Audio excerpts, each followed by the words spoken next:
ڕۆژتان باش بەخێر بێن. ئەمڕۆ یەکی پێنجە ڕۆژی کرێکارانی جیهانیە، پیرۆزبایی لە هەموو کرێکارانی جیهان دەکەین. وەکو پارتی دیموکراتی کوردستان ئێستاکە لە 11 پارێزگا مخەوەلەکانی ئێمە لیستی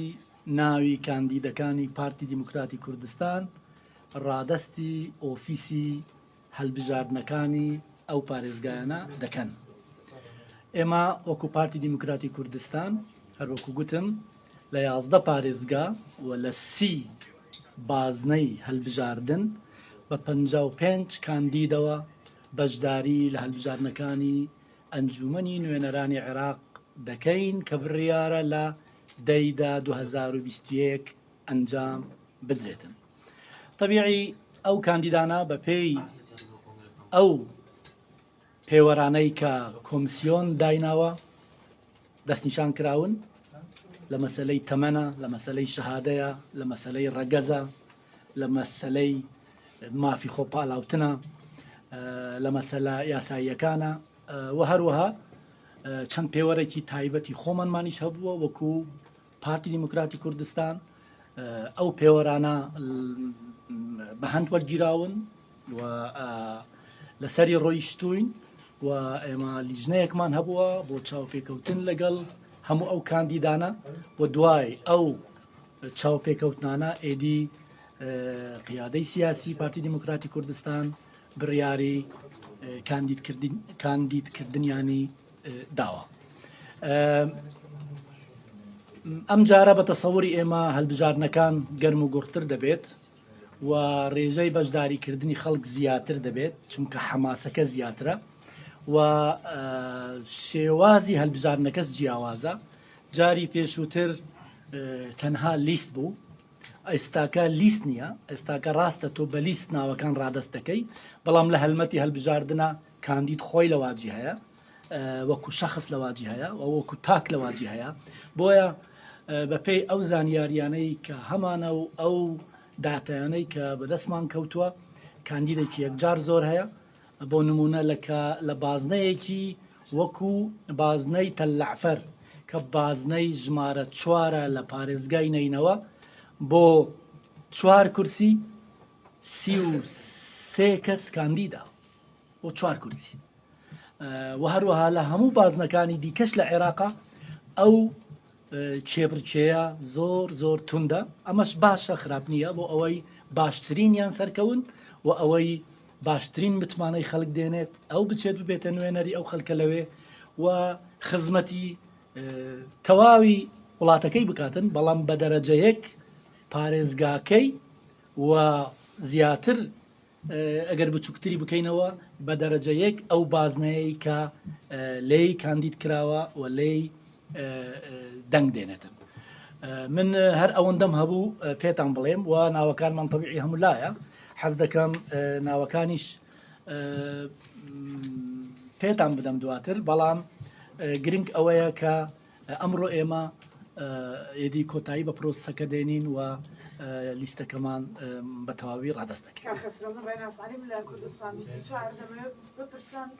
بۆ هەڵبژاردن لە ناوچە کوردستانەکانی دەرەوەی ئیداری هەرێمی کوردستان هیچ ڕێککەوتنێک کراوە یاخود چۆن بەشداری هەڵبژاردن دەکەن لەو ناوچانە؟ بەداخەوە لەم هەڵبژاردنانە هیچ ڕێککەوتنێک نەکراوە وەکو هاوپەیمانی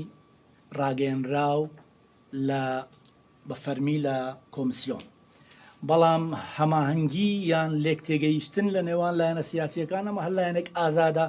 چۆن ڕەفتار دەکاتن. ئێمە وەکو پارتی دیموکراتی کوردستان هیچ هاوپەیمانیەکمان نەکردووە لەگەڵ هیچ لایەنێک و وەکو پارتی دیموکراتی کوردستان بە تەنیا دادەبەزین لە سەرتاسەری ئەو پارێزگایانەی کە دەستنیشانمان کردەوە. پارتی دیموکراتی کوردستان تا ئێستا کێشە گرفتی هەیە لە کردنەوەی بارەگەکانی لە پارێزگای کەرکووک. دوو کاندیدان هەیە ئەگەر هەڵە دەبوو لەو پارێزگایە ئەو کاندیدانە یاخود دەنگدەرەکانتان هیچ مەترسیان دەکەوێتە سەری لە بانگەشی هەڵبژاردن لە پرۆسەی پرسەکە وا دەبێت ئەوەش بپرسم پارتی دیموکراتی کوردستان کۆنگرەی حزبی لە وادەی خۆی دەبەستێت؟ جارێ مافی دەنگدان مافێکی دەستوریە بۆ هەر هاوڵاتیەک و هەڵمەتی هەڵبژاردننیش مافێکی دەستوریە بۆ هەر لیستێک و بۆ هەر کاندیدێک و بۆ هەر پارتێکی سیاسی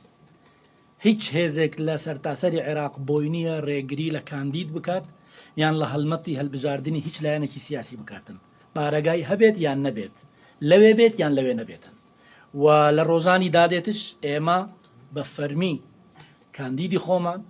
و کادری خۆمان و لایەنگرانی خۆمان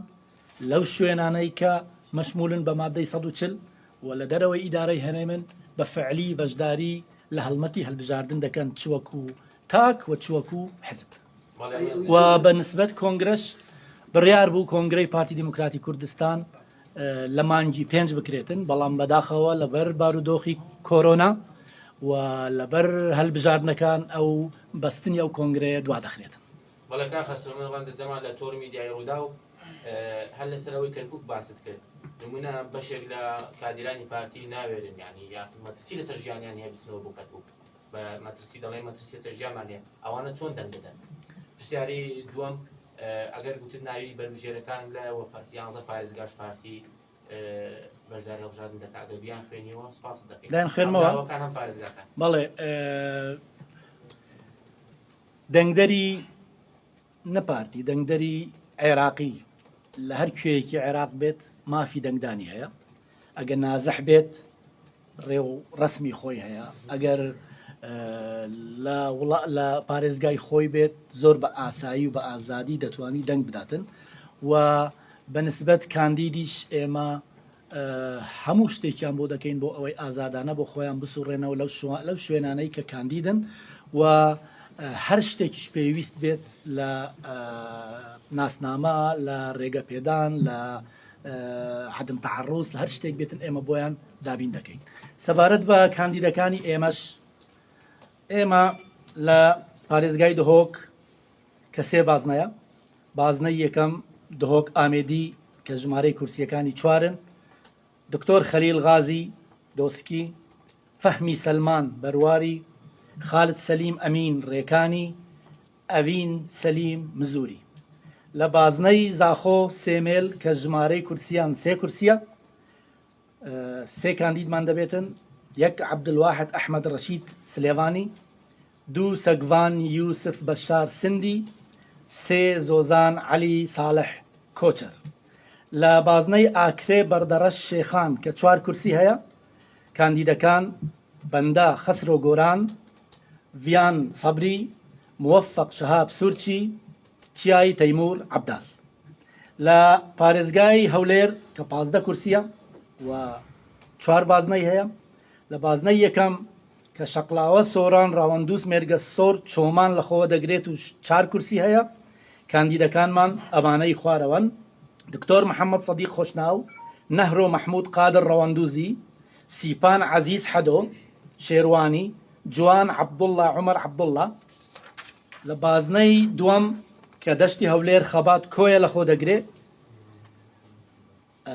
ئێمە چەند کاندیدێکمان هەیە لەوانەیە هەندێک گۆڕانکاریش بکرێت دواتر بەڵام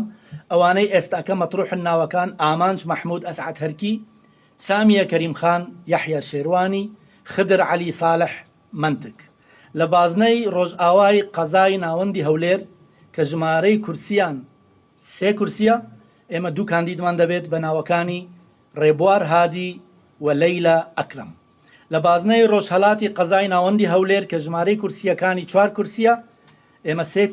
سێ کاندیدمان دەوێت بە ناوەکانی دکتۆر سەباح سوبحی حەیدەر بەزاز مەریوان قەرەنی دزەیی دکتۆرە نەهلا قادر محەممەد ئەفەندی لە پارێزگای سلێمانی کە ژمارەی کورسیەکانی 18 کورسیە و 5 بازنەی هەیە ئێمە لە هەر بازنەیەک کاندیدێکمان دەبێتن لە بازنەی یەکەم کە ڕۆژهەڵاتی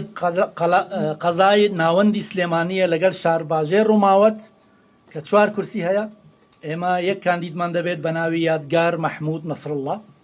لە بازنەی ڕۆژئاوای قەزای ناوەندی سلێمانی لەگەڵ قەرەداغ کە 3 کورسین ئێمە یەک کاندیدمان دەبێت بە ناوی شنۆ نووری عەبدوڵڵا ساڵح لە بازنەی حەلەبچە سەید سادق شارەزور پێنجوێن کە 3 کورسی لەخۆ دەگرێت ئێمە یەک کاندیدمان دەبێت بە ناوی دکتۆرە ئەشواق نەجمەدین جاف. لە بازنەی ڕانیە پشدەر دووکان کە 4 کورسی هەیە ئێمە یەک کاندیدمان دەبێت بە ناوی ناسکە عەبدوڵڵا ڕەسوول. لە بازنەی کەلار دەربەندیخان کفری چەمچەماڵ ئەو بەشەی خانەقین کە دەکەوێتە سەر پارێزگای سلێمانی کە 4 کورسی هەیە ئێمە کاندیدێکمان هەیە بە ناوی غەزالە محەممەد ساڵح لەگەڵ یەکێکی یەدەک بە ناوی شوان محەممەد ڕۆستەم. لە پارێزگای کەرکووک کە 12 کورسی هەیە و 3 بازنەی هەیە تەنها لە 2 بازنە ئێمە کاندیدمان دەبێت. لە بازنەی یەکەم کە ڕۆژهەڵاتی کەرکووک و ژمارەی کورسیەکانی 5 کورسیە ئێمە یەک کاندیدمان دەبێت بە ناوی شاخەوان عەبدوڵڵا دەلەوی. لە بازنەی ناوەڕاستی شاری کەرکووک کە ژمارەی کورسیەکانی 4 کورسین ئێمە یەک کاندیدی ئافرەتمان دەبێت بە ناوی نەجوا حەمید محەممەد. لە بازنەی سێم کە حوەیجەیە ئێمە وەسێ کورسی هەیە ئێمە هیچ کاندیدێکمان لەوێ نابێتن. لە پارێزگای نینەوە کە 31 کورسی پەرلەمانی هەیە و 8 بازنەی هەیە لە هەر 8 بازنە کاندیدمان دەبێتن. لە بازنەی یەکەم کە بازنەی مەخمور حەمدانیەیە و 3 کورسی هەیە ئێمە 2 کاندیدمان دەبێتن بەڵام ئێمە 3مان تەرح کردووە تا ئێستا کە بە ناوەکانی توعمە عەبدوڵڵا لەهێبی، ئامێس عومەر شێخەڵڵە، ئیخلاس سەباح خضر ئەلدلێمی. لە بازنەی شێخان تلکێ فایدە باشیک کە 4 کورسی هەیە ئێمە 4 کاندیدمان دەبێتن بە ناوەکانی عەبدسەلام شەعبان محەممەد بەرزەنجی، شەریف سلێمان عەلی پڵنگ، کاڤین سەعید محەممەد مزوری، شێروان جەمال خدر دووبەردانی. لە بازنەی دیکە کە بازنەی ژمارە 3 و ناوی قەزاکانی شنگال و بەشێکی قەزای بەعاش دەگرێتەوە بە ناوی ناحیەت القەحتانیە و 3 کورسی هەیە ئێمە 3 کاندیدمان دەبێت بە ناوەکانی مەحما خەلیل قاسم، ماجد خەلەف حەمۆ، ڤیان دەخیل سەعید. لە بازنەی تەلعفەر زمار کە بازنەی ژمارە 4 و 4 کورسی دەبێتن ئێمە 2 کاندیدمان دەبێتن و هەروەها یەکێکی یەدەک. یەکەم ئیبراهیم محەممەد قەبۆ میرانی، سەفوان بەشیر یونس گەرگەری و ڕەشا طالب وەهەب وەک یەدەک. لە بازنەی باشووری مووسڵ کە تەواوی ناوچە عەرەبەکان لەخۆ دەگرێتن وەکو کە ئیداریەکانی بەعاچ، تەڵعەبتا، ئەلحەضەر، ئەلشورا، حەمام العەلیل، ئەلقەیارە، ئەلمەحەلەبیە ئێمە یەک کاندیدمان دەبێتن بە ناوی خالد عەزیز عەلی. لە بازنەی ناو شاری مووسڵ لای ڕاستی قەزای ناوەندی مووسڵ کە پێی دەگوترێت الساحل الئەیمەن ژمارەی کورسیەکانی 5 ئێمە یەک کاندیدمان دەبێت بە ناوی عودەی سابور محەممەد حوسێن ئەڕاشدی. لە بازنەی بەری چەپی قەزای ناوەندی مووسڵ کە پێی دەگوترێت الساحل الئەیسەر ژمارە 1 کە 3 کورسی هەیە ئێمە یەک کاندیدمان دەبێت بە ناوی عەلی حوسێن فاروق هەرکی. لە بازنەی بەری چەپی قەزای مووسڵ کە پێی دەگوترێت الساحل الئەیسەر ژمارە 2 واتە باشووری ساحل الئەیسەر کە 4 کورسی هەیە ئێمە یەک کاندیدمان دەبێت بە ناوی بەلقیس ئەحمەد ئیبراهیم گۆیانی. لە پارێزگای دیالا کە 14 کورسی هەیە ئێمە لە 2 بازنە لەو بازنانە کاندیدمان دەبێت. بازنەی یەکەم بازنەی مقدادیە بەلەدرووزە کە مەندەلیش لەخۆ دەگرێت و 3 کورسی هەیە یەک ئافرەتمان دەبێت بە ناوی میرفەت ئەحمەد شکر ئەرکەوازی. لە بازنەی قەزای خانەقین لەگەڵ قەرەتەپە و جەبارە کە 3 کورسی هەیە ئێمە یەک کاندیدمان دەبێت بە ناوی جوان مەحموود غەفوور. لە پارێزگای سەلاحەددین کە 12 کورسی هەیە ئێمە لە یەک بازنا کە بازنەی دووس خوڕماتووە کە 4 کورسی هەیە لەگەڵ چەند وحدەی ئیداری دیکە یەک کاندیدمان دەبێت بە ناوی دکتۆر هیوە طاهر عەباس. لە پارێزگای بەغدا کە زۆر بازنەی هەیە ئێمە لە 2 بازنە بە فەرمی کاندیدمان دەبێت. بازنەی ڕوسافە واتە سەدر 2 کە 4 کورسی هەیە کاندیدێکمان دەبێت بە ناوی ئازاد حەمید شەفی و لە بازنەی ئەڕوسافە ئەلئەعظەمیە کە 4 کورسی هەیە کاندیدێکمان دەبێت بە ناوی جاسم محەممەد عەبدولکەریم. لە پارێزگای ئەلئەمبار کە 15 کورسی هەیە ئێمە لە بازنەی ڕمادی کە 4 کورسی هەیە یەک کاندیدمان دەبێت بە ناوی جاسم ئیبراهیم فەرحان ئەلعیساوی. لە پارێزگای کەربەلا کە 11 کورسی هەیە ئێمە لە یەک بازنە کاندیدمان دەبێت لە بازنەی قەزای ناوەندی کەربەلا کە 4 کورسی هەیە کاندیدەکەمان ناوی دکتۆر هەیثەم عەبدڕەحیم المەیاحیە و هەروەها جگە لە ئەو کاندیدانە کە ژمارەیان 55 کاندیدا ئێمە لە 2 پارێزگا بۆ کۆتا دەڕۆین یەک لە پارێزگای واست بۆ کۆتای کوردە فەیلیەکان ئێمە کاندیدێکمان هەیە بە ناوی حەیدەر عەلی محەممەد و هەروەها لە پارێزگای نەینەوەش بۆ کۆتای کوردی شەبەک ئێمە یەک کاندیدمان هەیە بە ناوی دەنون یونس ئا فەرموو پرسیارێکم سەبارەت بە بەژاری ئێوە لە هەڵبژاردن جارێ وەکو پێشبینی و ئەرقام دەستگای هەڵبژاردننی پارتی پێشبینی دەکات چەند کورسی بەدەستبێنێ ئەوە یەک پرسیاری دووەم سەبارەت بە تەزویر و ساختەکاری و ئەمانە ئامادەکارەکانی کۆمیسیۆن چۆن دەبینن کەسیتان هەیە کە ئەم هەڵبژاردنەش سەبارەت بە ژمارە ئێمە هیچ ژمارە نادەین ئێستاکە ئێمە تحلیلاتی خۆمانمان هەیە داتای خۆمانمان هەیە ئێمە هەموو هەوڵێکمان دەدەین بۆ ئەوەی پێگەی خۆمان بپارێزین لە ئەنجومەنی نوێنەرانی عێراق و بەهێزتری بکەین و پشت ڕاست بن بەهێزتری دەکەین و سەبارەت بە سەختەکاری ئێمە دژی هەموو جۆرە سەختەکاریەکەین و بە هیچ شێوەیەک ڕێگا نادەین تا پێمان بکرێتن لە هیچ بنکەیەکی دەنگدانە و لە هیچ وێستگەیەکی دەنگدانە ساختەکاری بکرێتن ئەم کولتورە سەقەتە دەبێ بنبڕ بکرێت لە وڵاتی ئێمە فەرموو کاک. ئەی گوتیم لە تۆڕ میدیای ئێستا زەحمەتی پرسیاریەوە بوو لە ماوەی ڕابردوودا بینیمان بەشێک یان تەواوی حیزبەکانی هەرێمی کوردستان هاو دەنگ بوون یان کۆبوون لەسەرەوەی کە پێویستە کوردی یەک دەنگ بێت بەڵام بینیمە لە ناوچە کوردستانەکانی دەرەوەی داری هەرێم هاوپەیمانی نەکرانی بەتایبەت لە کەرکووک چێ بەرپرسە لەوەی کە هاوپەیمانی نەکرا کورد بێک دەنگ بەشدارن بووی کە زیاتر دەنجی کورد یعنی کۆ بێتەوە ئێمە یەک دەنگ بین و یەک دەنگ نەبین هەڵبژاردنەکە لەسەر ئەساسی تاکە بە خۆت دەزانی تاک لە واجی هەیە ئێمە ناتوانین لیستێکی هاوپەیمانی دروست بکەین و هەموو کاندیدەکانمان بکەینە ناو ئەو لیستە وەکو پێشان و خەڵک دەنگ بە لیستەکە بدا یەکەم جار دواتر دەنگ بە یەکێک لەو ناوانە بدە کە لە ناو لیستەکەن بۆیە شێوازی هەڵبژاردنەکە گۆڕدراوە بەڵام ئێمە ڕێگامان لە پێشە کە لە ئەنجومەنی نوێنەرانی عێراقی هاوڕابین یەک دەنگ بین یەک دەست بین و دەتوانین لە ناو ئەنجومەنی نوێنەرانی عێراقی هاوپەیمانیەکی پتە و دروست بکەین کە داکۆکی لە مافی خەلکی کەرکووک و تەواوی خەلکی کوردستان بکات.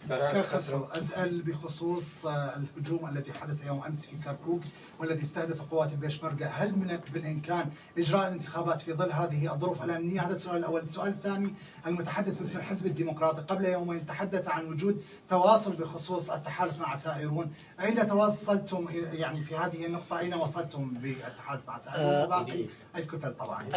الأعمال الإرهابية لا تعيق مسيرتنا في المشاركة في الانتخابات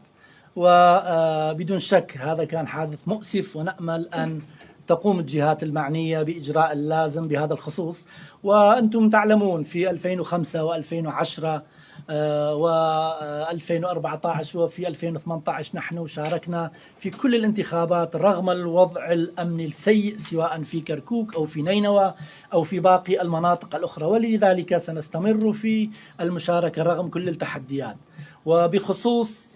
التحالفات أو الائتلافات مع القوى العراقية الأخرى نحن لم نعلن أي تحالف مع أي جهة سياسية لحد الآن لكن هناك تفاهمات مع بعض الجهات السياسية وقد تبدو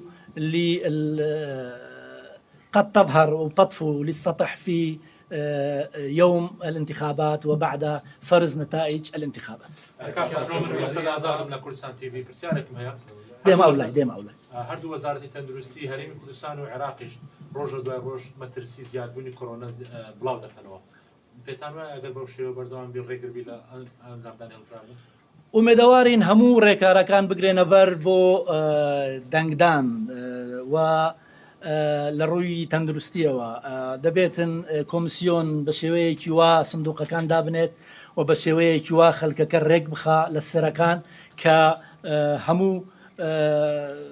ڕێکارەکانی وزارەتی تەندروستی ڕاچاو بکرێتن بۆ ئەوەی ئەو پەتایە بەڵاو نەبێتەوە لە نێو هۆڵەکانی دەنگدان و لە نێو دەنگدەراندا. کە خەسرو بڕیار محەممەدم لە دەستگای ستاندار دوو پرسیارمێ پرسیار یەکەم ئەوەی سەبارەت بە پرۆسی هەڵبژاردنەکانە لە ماوەی ڕابردوو کێشەیەک هەبوو بۆ ئەوانەی کە دەنجا دەدا بە تایبەتی ئەوانەی لە سنووری مادەی 140 بوون بۆ نمونە لە کەرکوو بوون مەخمور بوو گوێر بوو کێشەی دەنگدانیانە بوو ئێوە لەگەڵ کۆمیسیۆن قسەتان کردو بۆی ئەم جارە لەو پرۆسەیە بەو شێوەیە کێشەیان بۆ دروست نەبێت ناویان نەدەگەڕاوە لە بنکەکان پرسیاری دووەم ئەوەیە قسەی پارتی چییە لەسەر هاوپەیمانێتی یەکێتی و گۆڕان کە بۆ هەڵبژاردنەکان هاوپەیمانەتیان ئەنجامداوە سەبارەت بە ئەوانەی مەشمولن بە مادەی 140 و لە کوردستان نیشتەجێن و دەبێت دەنگ بۆ کەرکووک یان مووسڵ یان دیالە بدەن ئێمە گفتوگۆیەکی زۆر دوور و درێژمان لەگەڵ کۆمیسیۆن کردووە لەو مانگانەی ڕابردووە ئەوەی پێمان کرا و لە تواناماندا بوو کردمان خۆتان دەزانن ئەم مەسەلەکی سیاسیە و نەیاری دەنگدەرانی ئێمە لەو ناوچانە یەکجار زۆرن بۆ هەیە هەموو جۆرە کۆسپێکیان خستە پێش ئێمە بۆ ئەوەی کەمترین خەلکی ئێمە بتوانێت دەنگ بداتن ئەوەی پێمان کرا کردمان بەشێکی زۆریان توانیمان لە ڕێگای بڕیارێک کە فەرزمان کرد لەسەر کۆمیسیۆن دەری بکە بە ناوی لەم شەمل کە مەجموعەیەکی باشیان کە بتوانن دەنگ لە شوێنەکانی خۆیان بدەن بەداخەوە هێشتا هەندێک ماون کە ناتوانن دەنگ بدەن بەڵام دەبێت ئەمە دوای انتخابات یان لە ئێستاکەوە تا دوای انتخابات ئێمە ئەو شەڕە قورسە لەگەڵ بەغدا بکەین و مەسەلەکە شەڕێکی سیاسیە نەک یاسایی ئەگەنا بە پێی دەستور و بە پێی یاسا هەموو عێراقیەک نابێ بێ بەش بکرێتن لە مافی دەنگدانە سەبارەت بە هاوپەیمانی نێوان یەکەتی و گۆڕان من ئاگاداری هیچ هاوپەیمانیەک نیم بەڵام دەڵێن هەندێ لێک تێگەیشتن لە نێوان هەندێک لایانی سیاسی هەیە وەکو یەکگرت و کۆمەڵ وەکو یەکەتی و گۆڕان و ئێمەش دۆستی هەرە هەموو لایەنە سیاسیەکانین کە لە هەرێمی کوردستانن هەر جۆرە لێک تێگەیشتنێک هەبێتن لە نێوان لایەنەکان ئەمە دەگەڕێتەوە بۆ خودی لایەنە سیاسیەکان و ئازادن چۆن تەسەڕف دەکەن لە ڕۆژی هەڵبژاردنە کا خسرو زویان تام لە سایتی وشە پرسیاری ئەوە بوو ئێوە لە دوو ڕۆژ ڕابردوو لە بەغدا بوون بە شاندێک گفتوگۆتان تەنها لەگەڵ لایەنی سەدر کردو بۆ پێکێنانی هاوپەیمانی یاخود لەگەڵ ڕەوتی حکمەش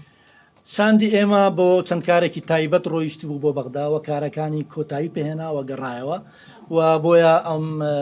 هیچ تعلیقی دیکەم نییە سەبارەت بە باسم کرد هیچ هاوپەیمانیەک دروست نەکراوە لەگەڵ هیچ لایەنێکی سیاسی ئەگە دروست بکرا باە ئەعلان دەکرا لە کۆمیسیۆن ڕۆژانە کۆمیسیۆن ناوی ئەو هاوپەیمانیانە دەهێنێتە خوارەوە کە ڕدەگەێنرێت بۆیە تا ئێستاکە ئێمە هیچ ڕێککەوتنێکمان لەگەڵ هیچ لایەنێک نەکردووە لێک تێگەیشتن هەروەکو باسم کرد لەگەڵ هەموو لایەنێک هەیە یعنی لەگەڵ بەشی هەرە زۆری لایەنە سیاسیەکان هەیە و ئەنجامەکانی هەڵبژاردنیش ئەوە فەرز دەکات چ جۆرە لێک تێگەیشتن و هاوپەیمانی دەهێنا کایەوە یعنی ئەو قسەیە دروستە کە دوای هەڵبژاردن هاوپەیمانیەکان ڕادەگەێنرێت خۆت دەزانی یاسای نوێی ئێستاکە ئاوایە ئەو هاوپەیمانیە کە ڕاگەیەنراوە لە کۆمیسیۆن ڕۆژی هەڵبژاردن کۆمیسیۆن ژمارەی کورسی و ژمارەی دەنگەکانی ئەو هاوپەیمانیە ڕدەگەێنێت اینجا هاوپەیمانی بێت یان حزبێک بێت یان هەرچی بێتن مهم کام لایەن زۆرترین دەنگی هێنابێ و زۆرترین کورسی بەرکەوت بێتن ئەوان دەبنە کتلەی ئەکبەر یان گروپی هەرە گەورە کە تەکلیف دەکرێن بە دروستکردنی حکومەت حتمما هیچ لایەنێک بە تەنیان ناتوانێت حکوومەت دروست بکاتن دەبێ ڕێک بکەوێت لەگەڵ چەند لایەنێکی دیکە بۆ ئەوەی بتوانێت 50 کورسیەکانی پەرلەمان و پەرلەمانتاران بەلای خۆیەوە بکێشێت بۆ ئەوەی متمانە بە حکوومەتەکەی بدەن شەرتیش نییە 50 هێنابێت ئەو لایەنانە لە وڵاتانی دەرەوە ئەوروپا کام لایەن کە زۆرترین دەنگ دێنێتن بۆ نمونە لە دانمارکیان لە سوێد گەورەترین حزبیان 28% دەنگەکان دێنن بەڵام تەکلیف دەکرێن بە تەشکیلکردنی حکوومەت ئەوەی 28% هێناوە ناتوانیتن بە تەنیا حکوومەت دروست بکاتن چونکە 50 پێویستە بۆیە ناچار دەبێت هاوپەیمانی لەگەڵ چەند لایەنێکی نزیک لە خۆی بکاتن بۆ ئەوەی ئەو حکوومەتە تەشکیل بکاتن لە عێراقیش هەروەها دەبێتن بە دەرنیە لەو قاعیدەیە چێی زۆرترین کورسیش بێنێتن هەر دەبێ هاوپەیمانی لەگەڵ چەند لایەنێک بکاتن كاك خسروا بنا فرسانكم كل ئەو لایە دوای دەمەوە قناة العربية الحدث بدون زحمة مختصر بالعربي هسه من أخلص بالكردي راح أحكي بالعربي مختصر بس ابو بنا فرساني شم كردبو هذا السياسي عراقي كان لبازنا كان هريم كردستان كانديديان هي هەر لایەنێکی عێراقی ئازادە لە هەر بازنەیەک کاندیدی هەبێتن بەش بە حاڵی خۆم بەڵێ لە دهۆک و سلێمانی و هەولێر نییانە ئەوەی من بزانم بەڵام لە کەرکووک و لە نەینەوە و لە دیالە و لە سەلاحەدین هەموو لایەنە سیاسیەکانی شیعی و سنی كانديديان خلينا نحكي بالعربي. اليوم طبعا 1/5/2021